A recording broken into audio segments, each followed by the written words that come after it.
What is going on, YouTube people? Neo Cards and Comics here for a little hobby. I don't know if drama is the right word. Sketchiness, fraud, all of the above. Got a little card trimming scandal going on. This was pointed out over the weekend by originally on Blowout. Came to my attention from Lemmy and James and from Slab Stocks, but Blowout is where it originated from. As most things do, Blowout is the detectives of the hobby. And essentially what's going on here, and I will link to this in the description of the video, highly encourage you to go check out this thread, especially if you have bought any 21 Contenders rookie QB autos. Basically what has been going on, a person by the name of Kong Cards on IG and eBay store, and this is an ongoing list of cards that people believe have been trimmed. And then this thread, we're not going to sit here and go through each individual card, but walks you through how, I shouldn't say how, but the evidence of the trimming. Now, a lot of these are non-numbered cards, but I guess what they have done is match them up, because they're all autograph cards, by overlaying the signatures over each other in Photoshop. And then they have gone through and done this detailed work, like you can see here, this nice little white corner, and then over there it is nice and clean. A couple things, I guess, from what I've understood, just kind of like digging through some of this stuff, Contenders, these rookie tickets this year, I guess the quality control on them is absolutely terrible. And you're seeing a lot with these white corners and bad edges. Apparently this is a pretty known thing. I haven't ripped any Contenders.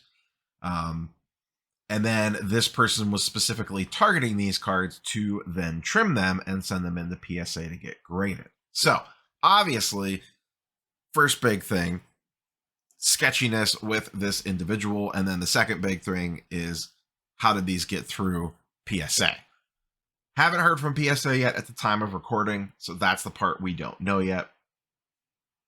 The way I generally understand it, and I have not done a deep dive into this yet, because I've seen a lot of people questioning about how do these not meet the min size requirements for cards. I've gotten cards rejected for min size requirement on 90 MU, and I know a lot of other people have seen that as well.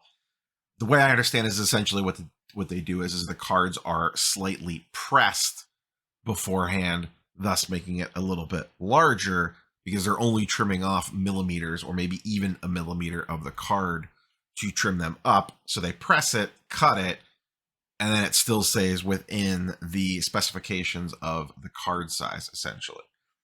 So terrible look on PSA's part for not catching this stuff. Obviously, the scammers have, or the trimmers, whatever you want to call them, have a very high-end system that they're using for this. Probably straight machines that they're doing this on. This isn't getting done by hand. This is pretty professional work here. And then they are passing them off on us. So I assume from the PSA side of things, at minimum, they will probably buy the cards back at market value. That's typically what they do in cases like this.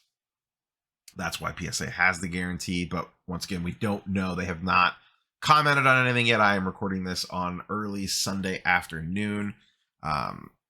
So we'll see what they end up saying about this. If Nat makes a statement or if there's a news release or whatever, I will do a follow-up video to it. But as of right now, none of that has happened. Typically, I always associate card trimming with vintage cards, not modern cards. But apparently there was something about this particular year's Contenders that was very appealing to it. People have said that the paper stock on these is really, really poor. And it's very, very thin.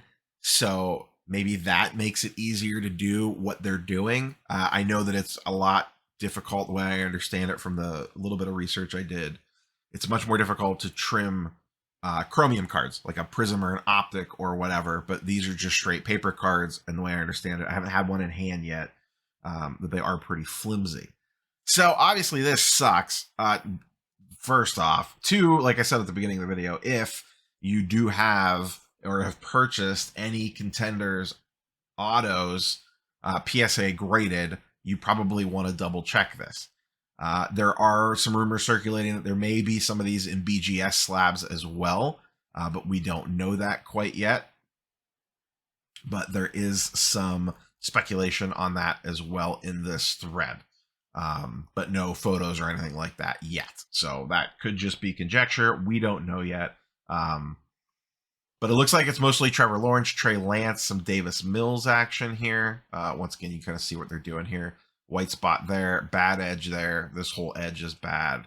And then they trimmed it up and send it on in. I should say probably press and trim.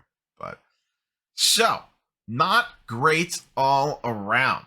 Bad look for PSA and a bad look for the hobby in general. Not that card trimming hasn't been around forever. This is the first case that I've really seen of it on ultra modern cards, though. I could be wrong, and someone in the comments, I am sure, will correct me if that is indeed the case. The person accused, Con Cards, has turned everything private. Their IG is private. I went to go check out their Instagram profile, and they has shut that down. You cannot tag them in posts, which is probably not a great look as well. There was an interesting photo here I am trying to find on this thread. It's only 3 pages so far. Like I said, this just kind of came out over the weekend. A lot of people commenting that they found theirs on the list. And once again, how they're kind of doing this is matching up the signatures since they are all autographed cards. The other thing that has really actually helped this too is Panini's design with this QR code looking thing has made it really easy to compare images and see that it is trimmed. As you can see here, how much smaller those little squares are, how close these are together. And once again, there's the running list here. There was one particular photo. Where did it go? Here's Mac Jones that got all touched up. Trevor Lawrence with a bad white corner and a bad top edge. So all sorts of nonsense on here. Really bad corner on that one. Here it is. So this is from Concards 53's IG page. And what people were talking about is look at the background. Like, what does he have these cards setting on top of? It's a cutting board with all sorts of razor marks in it. Not a great look there. But people were speculating that this is probably not how these cards were actually trimmed, that it would take some pretty high-end machinery to pull this off. And that might be what they are using. But definitely some not a great look when you're accused of card trimming, and then this is the background on your IG photos is a cutting board with slash marks in it. That's a little questionable at best. So yeah, just be on the lookout. Be very wary of buying Contenders PSA slabbed, and then we'll see what the overall fallout here is. The PSA Defense Force will say that this stuff happens to all the grading companies, and the people that do not like PSA will use this as a rallying cry, kind of depending on what side of the camp you fall in there on this. I've seen some wild takes on Instagram comments about people going, well, I graded a 10. What's the big deal? And I'm just kind of like, oh my goodness, what are we even doing here? So, but that's the latest. So this is kind of more of a public FYI / draw attention to this, as in regards to if you are looking to buy these cards / players, I would at minimum check this list, and I would be very wary of purchasing any graded Contenders autos from just this is base Contenders, not Optic. Once again, Contenders Optic I don't even believe is out yet, and then the chromium finish makes this a lot more difficult. The fact that these are paper cards is kind of how this whole thing went down this way. So double check this list. And then once again, curious for your thoughts and comments down below. How does this affect PSA? What do we think that they'll do here? My guess is that they'll immediately buy these back, like I said, but we'll see. We will see. This is not the first time PSA has had card trimming accusations, but I can already see the way this is going to go with the pitchforks and torches, somewhat justifiably so. But we will see what PSA has to say about this. Like I said earlier, So far, mums is the word from them, but this broke over the weekend. So, I expect them to come out with something at some point in time. I hope. It would be nice to get word from them on how they're going to handle this situation. Like I said before, best guess, they will buy these back under the guarantee. That's why they have it. So at minimum, PSA will at least stand beside that, most likely. Once again, we'll see. As of time of this recording, not peep out of them so far. So that's all I have for you guys and girls today. Like I said, like, comment, subscribe. Catch you guys and girls on the next one. Peace.